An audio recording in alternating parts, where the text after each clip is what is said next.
in Lagos, a vibrant city, lived a woman named Amara, renowned as the top wedding planner in the region, yet her identity remained a mystery. Her brand, Amara Events, was a magnet for brides, her anonymity only amplifying her allure. The less she was seen, the stronger her influence grew. Couples craved an Amarara wedding, booking her services months, even years ahead, paying hefty sums without hesitation. Her creativity was unmatched, her aesthetics stunning, and her vendors the creme de la creme. Amara was the go-to for celebrities and brides-to-be, not just a planner, but a dream weaver, crafting flawless weddings. Oh, behind the glamour, though, Amara harbored a dark secret that chilled her clients to the bone. A perfectionist, she ensured every wedding was a masterpiece. But her rules were strict. No direct contact, no phone calls, no face-to-face meetings. All communication went through her assistant, Miss Obi. The mystery surrounding her only fueled curiosity.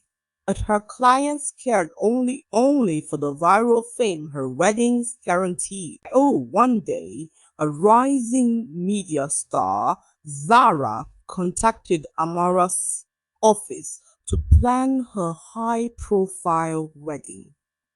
No, her engagement had already sparked headlines, and her fans were eager to see her dream day unfold. Naturally, she wanted Amara, the master planner. Mr. Ovi, formal and unyielding, sent her a contract with strict terms in bold red. Oh, Fry, no meeting Amara, no interfering with her decisions. Zara hesitated, but, swayed by friends, signed the contract. The planning was magical. Flawless decor, dazzling samples, and a vendor list straight out of a luxury magazine. Yet Zara's mother, uneasy about entrusting such a pivotal day to a faceless planner, warned her daughter. No one hides their face unless they are hiding shame or evil, she said, urging caution. Zara brushed it off, insisting Amara's reputation spoke for itself. Zara's mother, unconvinced, visited Amara's office, only to be turned away by Mr. Obi and escorted out by security. Shocking, she felt her instinct screaming. Meanwhile, Zara's fiancé, Kemi, gifted her a car, but her mother's unease grew, pleading with Zara to cancel Amara's services. Zara laughed, pointing to Amara's flawless track record. Every couple she planned for was still happily married. Her mother, though, couldn't shake her dread. Her instincts honed over years of never ignoring her gut. The wedding day arrived, a spectacle of perfection. The venue sparkled. Celebrities graced the red carpet, and influencers dubbed it the wedding of the decade. Zara glowed beside Kemi, and her mother, seeing her daughter's joy, began to doubt her fears. Months passed, and Zara and Kemi thrived, delaying parenthood to savor their bond. Arid were tired.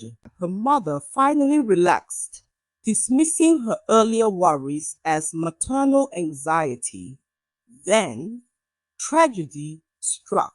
Zara's colleague, Nia, and her husband were found dead in their sleep, with no signs of struggle or illness. The news hit Zara while she was making breakfast. The radio announcing their deaths on their 10th anniversary. Half a cup shattered on the floor and dread consumed her. Nia had recommended Amara, having used her for her own wedding 9 years prior. Zara's mother rushed over, both now suspecting Amara's involvement.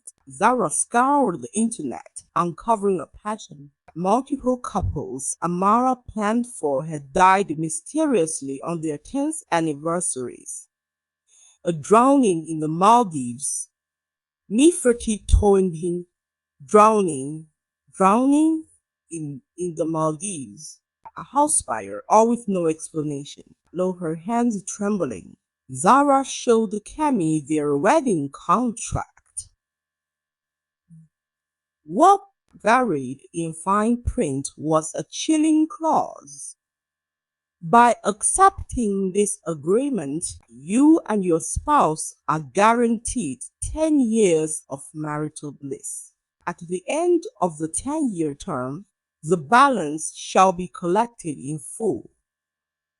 No appeals, no escape. Cammy, horrified, insisted they go to police. At the station, they learned others had raised similar suspicions, but without evidence, the police could do nothing. The officer dismissed the contract as superstitious nonsense, suggesting they seek spiritual help instead.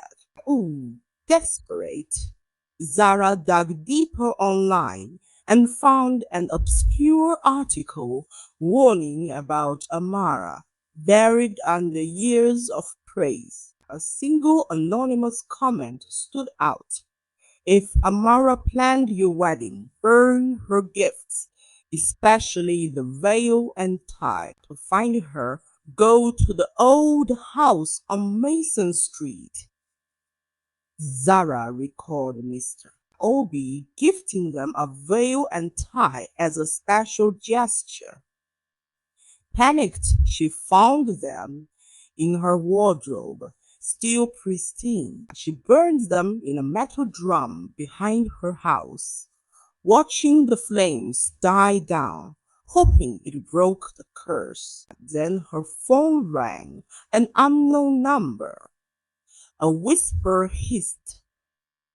10 years was the price. The contract is sealed. Fire won't save you. Zara collapsed, trying to reach Kemi, who didn't answer, driven by fear. Zara sped to Mason Street. From her car, she saw Kemi leaving the old house, her heart pounding with betrayal. She approached the house, knocked, and entered when the door creaked open.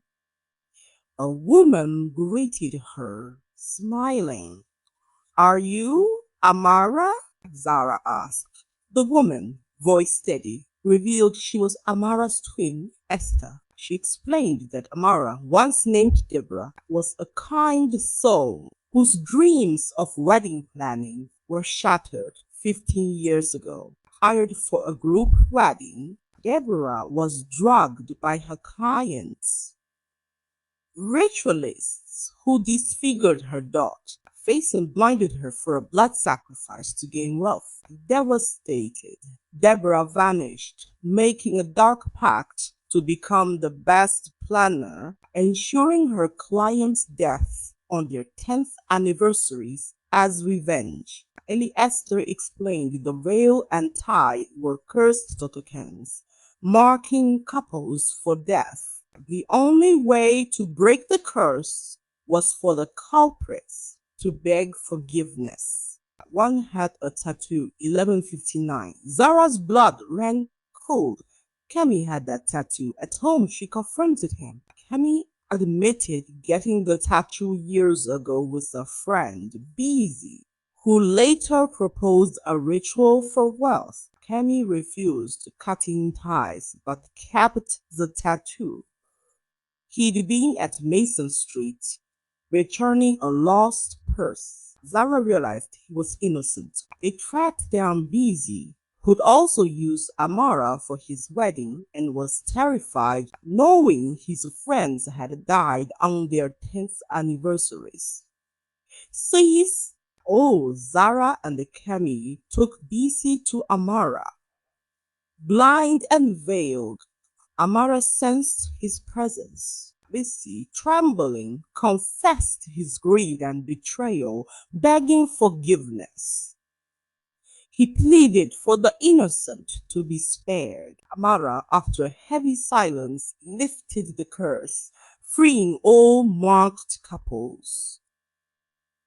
Amara, Amora, her bitterness dissolved, and she reconciled with Esther, who'd never stopped hoping for her sister's redemption. Zara, grateful, vowed to heed her mother's warnings in the future.